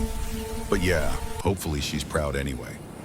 We left the chamber, climbed those endless stairs, and somewhere behind us, beneath miles of stone and magic, the void waited with patience that measured in eons. 3 months, maybe less. Better make them matter. The first week after the covenant binding, I lost 15 pounds I couldn't afford to lose. The cancer and the gateway fought for territory in my body, and I was the battlefield. Morphine stopped working entirely by day 9. Nathaniel's healer, Gabriel Gentle, despite his predator's eyes, mixed something stronger. Vampire blood and opium and herbs that probably shouldn't exist. It dulled the edge without destroying clarity. A soldier's cocktail. Enough to function, not enough to escape. Lily watched me deteriorate with eyes that understood too much. She'd moved her sleeping bag into my room by the second week, refused to leave, despite Nathaniel's gentle suggestions about giving me space to suffer in private. She said the relic hummed louder when I was in pain, like it was trying to help and didn't know how. I believed her. The bond showed me things Grace's journals had only hinted at. The covenant wasn't just magic, it was alive in some fundamental way. Aware, choosing its keepers as much as being chosen. And it didn't like watching me die. Neither did I, but we were both stuck with it. By week 3, I couldn't walk unaided. Nathaniel assigned Marcus, the big guardian with the soft voice, to help me to the gateway chamber for daily reinforcements. The vampire carried me down those stairs like I weighed nothing, which wasn't far from truth anymore. My body was cannibalizing itself, burning muscle and fat and anything else it could find to fuel the covenant's demands. The seal stayed strong. That mattered more than pride. Hayes visited twice, brought documentation requests, evidence chains, legal frameworks for a human-vampire alliance that shouldn't need to exist but did. She still didn't trust Nathaniel, probably never would. But she'd seen the gateway, felt the void. That changed people faster than any argument. Mike Chen came daily, brought reports from the fragmented syndicate, updates on Hayes' splinter faction, news of hunters who'd chosen exile over adaptation. We played chess badly, his arthritis against my failing coordination, 2 old soldiers watching endgames neither of us would see concluded. He never asked if I regretted the choice. He knew better. Lily drew pictures, hundreds of them, crayon drawings of our family meet, her Grace's ghost, Nathaniel's elongated shadow that she somehow rendered as protective rather than threatening. She taped them to my walls until the room looked like a kindergarten art show. Gabriel said it helped, that children processed death through creation, that she was preparing herself even if she didn't understand why. I hated that she needed to prepare. Hated that 5 years old meant learning grief as a primary skill. But the alternative was worse, losing her father without warning, without time to say what needed saying. So I recorded more videos. Birthday messages through age 30, advice for problems I'd never help solve, apologies for abandonment that wasn't choice but felt like it anyway. My voice grew weaker with each recording. By message 20, I could barely whisper. By message 30, I just looked at the camera and hoped my expression said what words couldn't. I love you. I'm sorry. You're going to be okay. Month 2 arrived with the subtlety of artillery fire. The cancer reached my brain, sending hallucinations that mixed with covenant visions until I couldn't distinguish memory from prophecy, from fever dream. Grace visited often, or I imagined she did. We had conversations about choices and consequences, and whether dying mattered if you died for something true. She said yes. I wasn't sure I believed her, but I appreciated the company. The void spawn grew bolder, coordinated attacks on the seal, testing for weakness, learning from each failure. The architect spoke to me twice more vast pronouncements about inevitability and entropy that would have been terrifying if I wasn't too exhausted for terror. Mostly I told it to shut up and let me concentrate. Disrespecting ancient evils felt like the only power I had left. Nathaniel spent more time in my room as I weakened, not hovering, just present. 2 soldiers on watch, one dying, one unable to die. We didn't talk much, didn't need to. The bond carried what words couldn't, shared burden, mutual respect. The understanding that some wars were fought in inches in silence. He asked once if I was afraid, of death, of what came after, of the void that waited on reality's edge. I told him I'd been afraid since Vietnam. Since the first firefight, the first body, the first moment I understood that courage was just terror with orders. Death was simpler. Death was just stopping. The void was the terrifying part, the idea that stopping wasn't enough, that something could erase you so completely that even the memory of your existence dissolved. He said the void couldn't erase what we'd built. The alliance, the truth, the covenant renewed and recorded and made undeniable. Those things persisted beyond any individual life. I wanted to believe him. Some days I almost did. By week 7, I couldn't leave the bed. Gabriel moved me to the gateway chamber, set up a medical station where I could reach the seal without walking. Lily came with me, nested in blankets beside my cot, the relic clutched to her chest like a stuffed animal. She sang songs Grace used to sing, off-key, perfect. The seal glowed constant, now fed by my diminishing life. Nathaniel said it had never been stronger. 800 years of guardianship and a dying man in 3 months had accomplished what centuries of careful maintenance couldn't. I asked if that meant I'd done my job, if Lily was safe, if 13 years was enough time for her to grow, to choose to find another path if she wanted. He said yes, then added that yes didn't feel like victory when victory cost this much. No, but it felt like enough. Week 8 brought visitors I didn't want but needed. Sarah Chen, Mike's granddaughter, representing the new generation of hunters. Tom Rodriguez representing the old guard. Hayes representing skepticism that was slowly becoming something else. They came to witness, to document, to see what covenant keeping actually meant.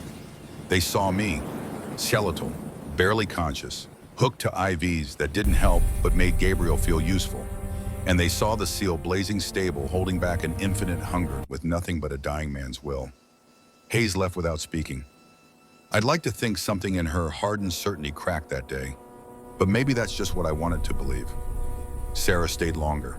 Asked questions about Vietnam, about Grace, about choices that seemed impossible until you stood in the crucible and realized impossible was just another word for necessary. Smart kid. She'd lead the syndicate someday, probably do it better than I had. Less certainty, more questions. That was growth. Tom brought whiskey. We couldn't drink it. My stomach couldn't handle anything but glucose drips, but it sat on the table beside my cot. Promise and memory in amber glass. He told stories about operations we'd run together, sanitized versions where we'd been heroes instead of murderers, where the people we'd killed deserved it instead of being victims of our ignorance. I didn't correct him. Let him have his version. The truth was heavier than anyone needed to carry. Mike's visits grew longer as mine grew shorter. He knew what was coming. We both did. He started bringing photos our unit in Vietnam, younger men with no idea what the next 50 years held. Grace at our wedding, radiant and doomed. Lily as a baby before she understood that fathers could be monsters. We didn't cry. Soldiers didn't cry. But we sat in silence that said what tears couldn't, and that was close enough. Nathaniel moved his own cot into the chamber by week 9. The bond had tightened as I weakened, pulled him closer by necessity or magic or just the gravity of grief. He'd lost Grace. Now he was losing me. 800 years of watching humans die and it still hurt him. I found that strangely comforting. He told me stories to pass the long nights when sleep was impossible and consciousness was agony. Stories about the covenant's beginning, about the first keepers who'd stood at this exact spot 10,000 years ago when the seals were fresh and the void was just theory. About the gradual erosion of knowledge, the transformation from willing partnership to human slavery, to rebellion and betrayal. How every cycle repeated alliance trust, fear, war forgetting, and maybe this time with documentation and witnesses and children like Lily who'd grown up knowing truth, maybe this time the cycle could break. I told him about Vietnam, about killing kids who were soldiers, about soldiers who were kids, about the day I understood that evil and duty could occupy the same action and you'd never untangle them cleanly. About coming home broken and finding the syndicate, finding purpose in clear lines and easy enemies. About how Grace had been the only person who had ever looked at me and seen something worth saving despite the blood on my hands. He said she'd been right. That saving was always possible, even at the edge of death, even after decades of choosing wrong. I said I hoped he was right, but hope wasn't knowledge and I'd spent too long confusing the two. By week 10, I was beyond pain. The covenant had burned through every nerve ending, left me numb and drifting. Gabriel said it was mercy, the body's final kindness before shutdown. I asked how long, days, maybe less. Good. I had letters to finish, messages to record, a daughter to say goodbye to properly. Lily never left the chamber those final days. Nathaniel tried to convince her this wasn't something a child should witness, watching a parent dissolve by inches. But she refused with Grace's stubbornness, said the relic wouldn't let her leave, said I needed her close. She was right. The bond recognized her presence, stabilized slightly when she was near. The covenant accepting its future keeper, even if that future was 13 years away. We talked when I could, about her mother, about the life I'd wanted for us, about choices and burdens and the difference between sacrifice and suicide. I told her I was choosing life right up to the moment it ended, that every second with her mattered more than the pain. She asked if dying hurt. I said yes. She asked if it was worth it. I said, ask me when the world doesn't end. She said, okay. Then curled against my side, careful of the IVs, and fell asleep like children do, instant, complete trusting. I envied that trust. Hoped I'd earned it. Nathaniel found me at Grace's grave on day 73. I'd managed to walk here alone through pure spite, knowing it would probably kill me, but needing to do this without help. The morphine had stopped working 3 days ago. Gabriel's vampire blood cocktail barely touched the edge anymore. I was running on fumes and stubbornness. The grave looked the same. Grace Morrison, beloved wife, guardian of light. But something felt different, wrong, or right in a way I'd missed before. The stone I'd moved 10 weeks ago, the one that had hidden her letter, was displaced again. Fresh earth beneath it, like someone had recently been digging. I knelt with effort that left me gasping, pushed the marker aside. Another box waited in the shallow depression, smaller than the first, sealed with wax and symbols that glowed faintly in the pre-dawn light. My hands shook as I opened it. Inside, a vial of dark liquid. Blood, clearly. Grace's blood preserved by magic I didn't understand. And a letter. And a how. Her handwriting, addressed to David for the end. I read through tears that blurred the words. My love, if you're reading this, you took the covenant. You gave yourself to save Lily, to buy her time to grow, to choose to be more than a vessel for magic she didn't ask for. You're dying now, faster than you hoped probably. The cancer and covenant don't play well together. This vial is my final gift. Emergency measure, last resort. It contains my blood mixed with covenant magic from my 3 years as keeper. If the gateway ever fails catastrophically, if the seal shatters before you're done, use it. Drink it. Channel everything. You'll have one surge of power, enough to permanently seal the Seattle gateway. At the cost of your life, obviously. But since you're dying anyway, at least it'll be fast instead of this slow dissolution. Don't use it unless you must. Live as long as you can. Watch Lily grow. See the alliance take root. Die peacefully if possible. But if peace isn't possible, if the void breaks through early, if everything fails, burn bright, my love. One final time. Make it count. I forgive you. I love you. I'm proud of what you've become, Grace. I clutched the vial like a drowning man clutching driftwood. Grace had planned for this. Known I'd take the covenant. Known I'd come here desperate and dying. Left me one last tool for when everything else failed. The vial hummed with power. Old magic. Dangerous magic. Suicide magic, really. But Grace was right, since I was dying anyway. At least this way the death would matter on a cosmic scale instead of just personal. I tucked it into my jacket pocket, stood on shaking legs, turned to find Nathaniel standing 10 feet away, expression unreadable. How long have you been there? Long enough. His ancient eyes tracked the vial's outline through my jacket. That's Grace's emergency measure. You knew about it. She told me before she died. Asked me to place it here when you needed it most. The vampire moved closer. I thought it was madness, giving a dying man even more power to kill himself with. Madness maybe, but useful madness. David. His voice carried 8 centuries of weariness. You don't have to be the hero in every story. Not trying to be a hero, just trying to be enough. There's a difference. Grace said the same thing right before she died. Then maybe she was onto something. I started walking back toward the estate, each step an exercise in controlled agony. The vial in my pocket pulsed in time with my heartbeat. Waiting. Nathaniel matched my pace. If you use that, the gateway seals permanently. No more covenant needed. No more keepers. But also no more you. Fair trade, is it? What about Lily? Lily gets to grow up in a world that doesn't end. That's all I want. She might prefer a world with her father in it. Can't have both. I stumbled. Nathaniel caught. He held me upright while the world spun, and the cancer screamed, and the covenant pulled like hooks through my soul. So I'm choosing the option where she lives. Everything else is negotiable. You're a stubborn bastard, David Morrison. So I've been told, let's get back. I need to rest before the next reinforcement. We walked in silence through pre-dawn Seattle, 2 soldiers who'd fought the same war from opposite sides, now united in the recognition that some wars weren't about winning, just about holding the line long enough for the next generation to take over. The vial burned in my pocket. Promise and threat. Grace's final gift. I hoped I wouldn't need it. But hope wasn't preparation, and I'd learned that lesson too many times already. The seal broke on day 82. Not slowly, not with warning.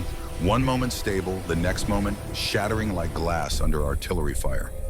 I felt it through the bond, a sudden absence where strength had been a void, rushing in to fill vacuum entropy, accelerating from theory to reality in seconds. Alarms shrieked through the mansion.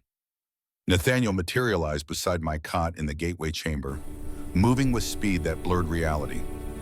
The seal, I know. I was already reaching for the covenant bond, pushing power through channels that barely existed anymore. My body was failing. The cancer had reached critical mass. And now the void was breaking through ahead of schedule. The chamber shook. Refuge spread across the ancient seal-bleeding darkness that moved with malevolent purpose. Void spawn began to manifest shadows with teeth cold that burned hunger given form. Small ones first, then larger, then something that hurt to perceive directly. The architect was coming through. Nathaniel's guards flooded the chamber, Marcus Vincent, Gabriel Kieran, 4 ancient vampires against infinite hunger. They fought with coordinated precision born from centuries of practice, destroying void spawn as fast as they manifested. But more came, and more. The seal was breaking faster than they could contain. Lily screamed. Someone, Gabriel, probably grabbed her, pulling her behind the symbol line where she'd be safer. She fought to reach me, calling my name with terror that broke what was left of my heart. I couldn't answer. The covenant demanded everything. I channeled power through the bond, tried to seal the cracks, tried to force the void back. But I was too weak. dying too fast. The cancer and covenant had hollowed me to nothing, and nothing couldn't hold back infinity. The architect manifested at the seal's center. Not fully. Just enough to make its presence undeniable. A shadow larger than physics allowed eyes that were holes in reality, a voice that spoke in frequencies that unmade sanity. Keeper, male, dying, insufficient. The bridge falls, the seal breaks. We enter. Get the hell out of my world. I pushed harder. Blood poured from my eyes, my nose, my ears. The bond screamed, my body convulsed, and the seal held. Barely. The cracks stopped spreading, didn't heal, just stopped. Not enough. The architect knew it. I knew it. Nathaniel knew it. This was a temporary victory measured in seconds, and I didn't have seconds left. Grace's vial burned in my jacket pocket. Emergency measure, last resort, permanent seal at the cost of my life. I was dying anyway. What were minutes versus hours when infinity waited on the other side? I pulled out the vial. Nathaniel saw. His expression shifted to horror. David, no, tell Lily I love her. Tell her I'm sorry. Tell her to choose her own path when the time comes. You'll kill yourself already dead. This way it matters. I uncapped the vial. Grace's blood glowed with power that made the room's light dim by comparison. 3 years of covenant magic distilled and preserved, waiting for this exact moment. I could feel what it would do, flood my dying body with enough power to seal the gateway permanently. No more covenant needed, no more keepers, just one final sacrifice from a dying man who'd spent too long making the wrong choices. Lily was screaming, Nathaniel was shouting. The void spawn were pressing closer, and the architect watched with inhuman patience, curious whether I'd actually do it. I looked at my daughter one last time, 5 years old, brave beyond measure. The best thing I'd ever had a hand in creating. Then I drank. The power hit like napalm. Grace's blood, her magic, her 3 years of willing sacrifice, of it flooded through me in a wave that erased pain and cancer and mortality in one cleansing burn. I felt alive for the first time in months. Felt strong, felt capable, felt my body starting to disintegrate. Mortal flesh tried to channel immortal power. Worth it. I placed my hands on the seal, pushed everything Grace's magic, the covenant, bond, my own fading life into the ancient symbols. The gateway blazed with light bright enough to blind, bright enough to burn, bright enough to make void spawn shriek and dissolve like mist in sunlight. The architect roared, not sound, concept. Rage that existence itself dared to resist entropy's inevitable conclusion. Too bad I was a stubborn bastard, and stubborn bastards died making statements. The seal reformed, cracked, sealed, not temporarily, permanently. I felt the magic lock into place, felt it recognized that no covenant keeper would ever be needed again. In Seattle, felt the gateway accept this final offering and close forever. The architect vanished back to its dimension. The void spawn dissolved. The chamber fell silent except for Lily's sobbing and Nathaniel's whispered prayer in a language older than English. I collapsed, not dramatically, just stopped having strength. My body had served its purpose and was done. The cancer could finally have its victory, nothing left to fight for, nothing left to fuel. Nathaniel caught me before I hit stone, held me with surprising gentleness. You saved us all, you stupid, brilliant fool. Seems fair. I coughed, blood that was mostly blood, now not much else left inside. How's Lily? Terrified. Brave, like her mother. Good, that's good. My vision was graying at the edges. The morphine and blood cocktail couldn't touch this. Nothing could. I was dying the way soldiers died fast once it started, with just enough time to understand what was happening, but not enough to be afraid. Lily's face appeared above me, tears streaming. Daddy, you promised you had 3 months. I did my best, little bear. Sometimes best doesn't last as long as we hope. You're not allowed to die.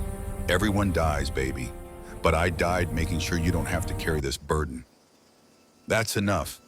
Her small hands gripped my face. I could barely feel them. Everything was distant now, muffled like swimming through deep water. Nathaniel's voice came from far away. David, brother, thank you. Don't thank me yet. Make sure Lily grows up right.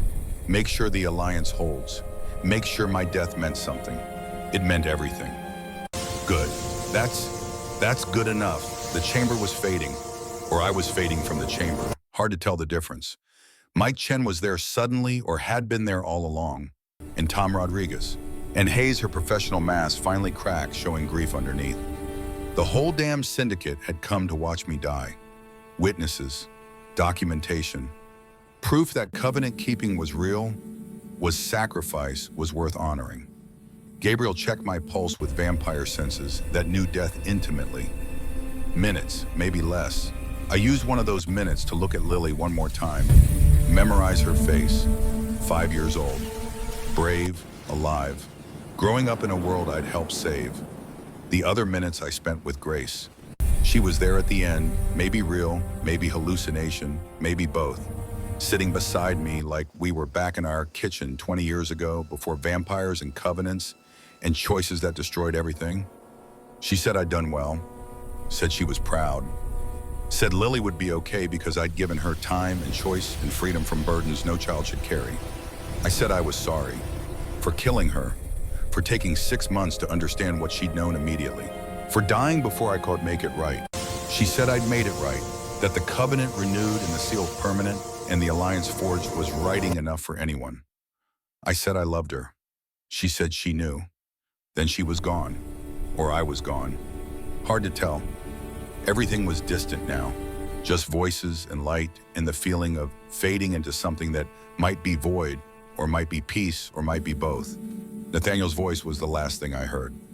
Rest now, David Morrison. The watch is ended. We'll take it from here. Good, that was all I needed. Someone else to carry the burden. Someone else to hold the line. I'd done my part. 3 months, 82 days. Close enough. I closed my eyes and stopped fighting. Epilogue, 10 years later.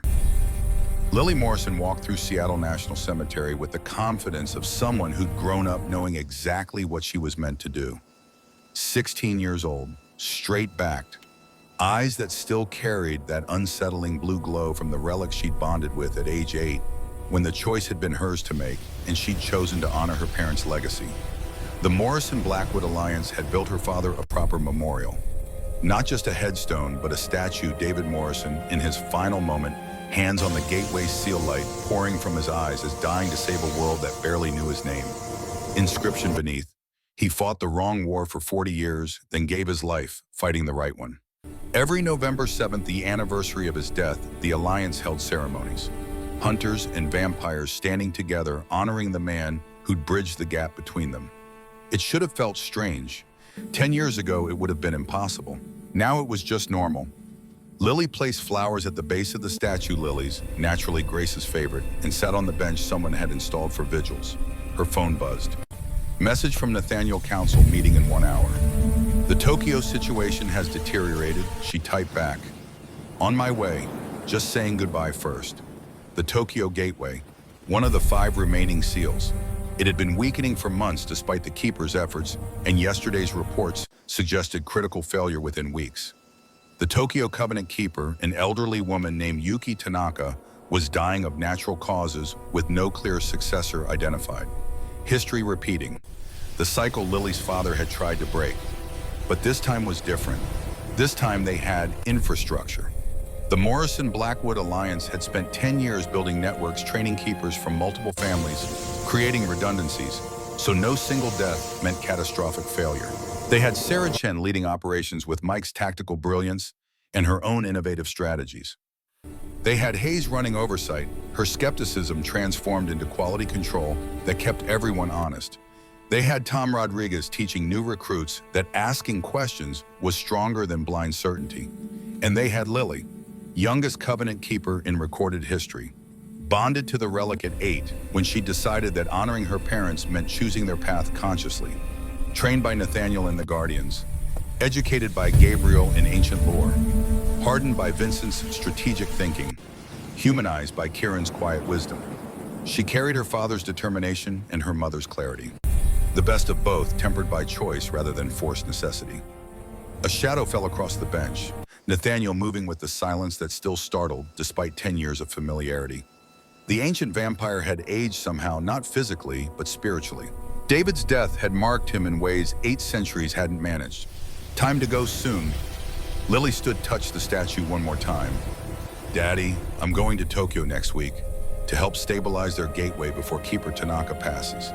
Wish me luck. The statue didn't answer, but the wind picked up rustling leaves with timing that felt deliberate. Lily smiled, small private. Thanks.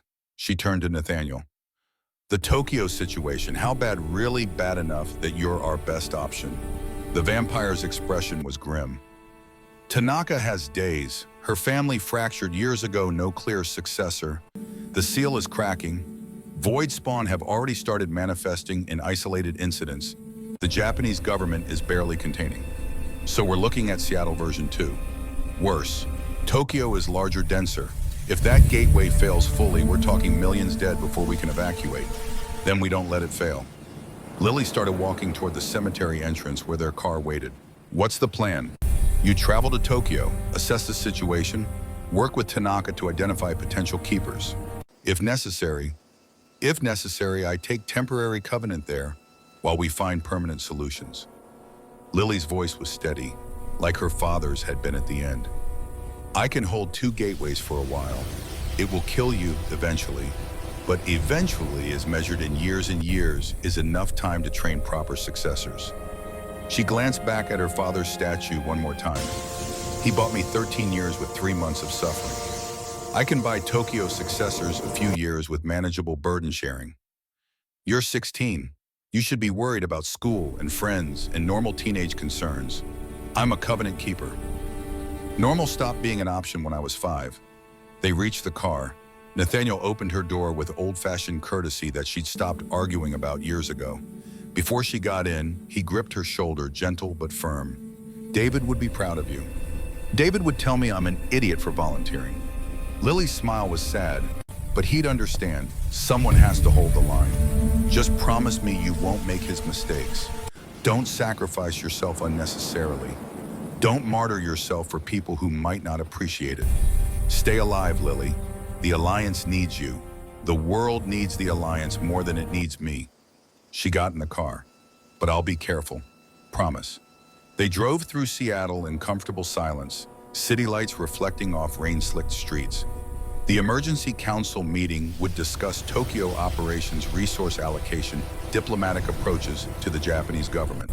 Standard crisis management for an organization that had grown from 50 hunters to a global network in just 10 years. Her phone buzzed again. This time, Mike Chen's granddaughter, Sarah, now leading field operations, Lily. Intel suggests Tokyo's Void Spawn are coordinating. Architect-level intelligence confirmed. This isn't random failure, something's pushing. Lily's blood ran cold. The architect, the entity that had nearly destroyed Seattle. If it had shifted attention to Tokyo, she showed Nathaniel the message. His ancient face hardened.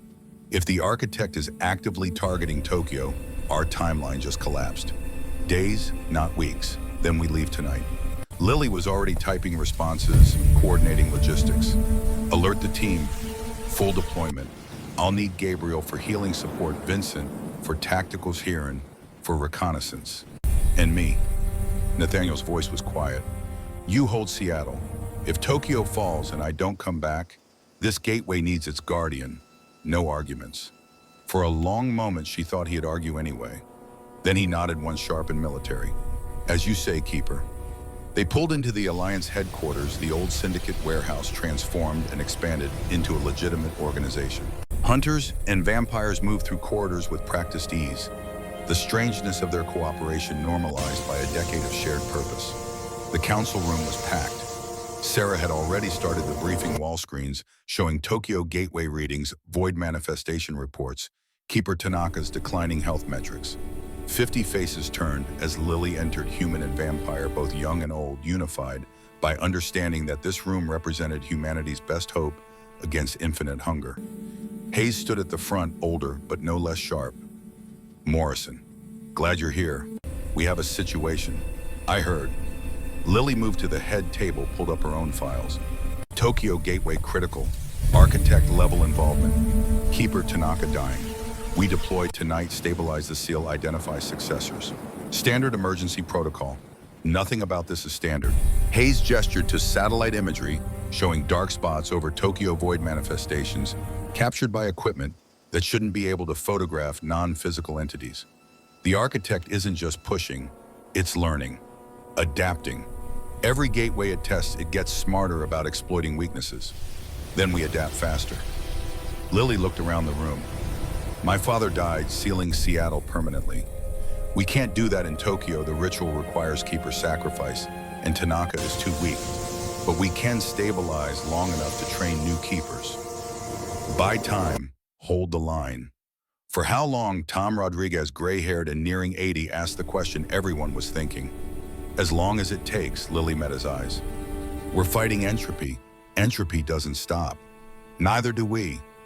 The room erupted into discussion, logistics, timelines, resources. Lily let it wash over her, focused on the tactical board. Tokyo was 12 hours away by plane. They'd need diplomatic clearance, coordination with Japanese authorities, integration with local hunter groups who'd been fighting this war isolated for too long. It was messy, complicated, exactly the kind of operation her father had hated and her mother had excelled at. Good thing she'd inherited traits from both. The meeting ran 3 hours. By the end, they had a plan, Lily leading a 10-person team mix of Alliance veterans and Tokyo liaisons deploying within 18 hours.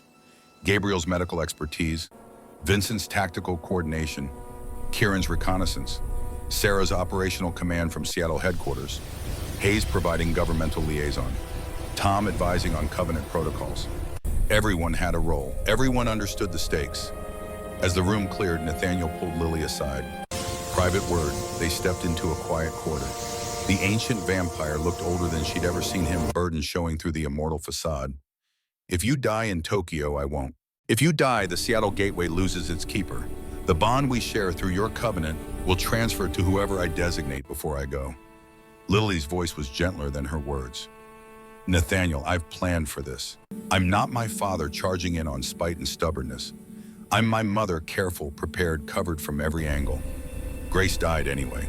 Grace died because my father couldn't see clearly. I see fine. The void is the enemy. Everything else is just logistics. Nathaniel studied her face, searching for David's recklessness or Grace's certainty, finding it instead something uniquely Lily, a blend of both tempered by choice and training, and 10 years of growing up in a world that made sense because her parents had died making it so. Finally, he nodded. Go. Save Tokyo. Come home alive. That's an order. Yes, sir. She almost smiled. Anything else? He pulled out something from his coat pocket, a small vial, dark liquid sealed with wax. Grace's final gift. The one your father used to seal Seattle. I had Gabriel create another. Just in case. Lily took it carefully. Emergency measure.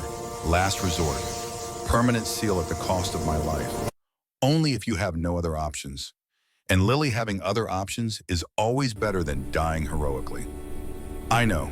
She tucked it into her jacket, felt it hum with power that made her own covenant magic feel weak by comparison.